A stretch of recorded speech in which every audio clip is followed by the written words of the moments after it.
ዳስ ጣል ብለህ ለትውልድ አይነገር። ትውልድን አገር ፈርሳለች ዳስህን ጣል ተብሎ አይገነባ። ይሄ ማህበራዊ ሳይንስን የማያውቁ ግለሰቦች ናቸው።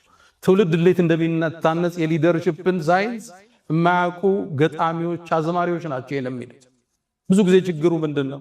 ታዋቂ ሰው ስትሆኑ ማህበረሰብን አትቀላቀሉ። ይሄ ፈተና ይገጥመናል።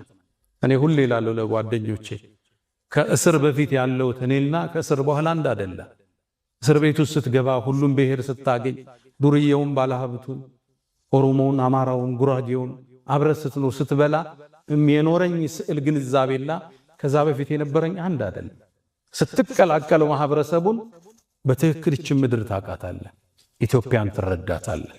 ኢትዮጵያ የነብዩ የኛ አደራ ነች።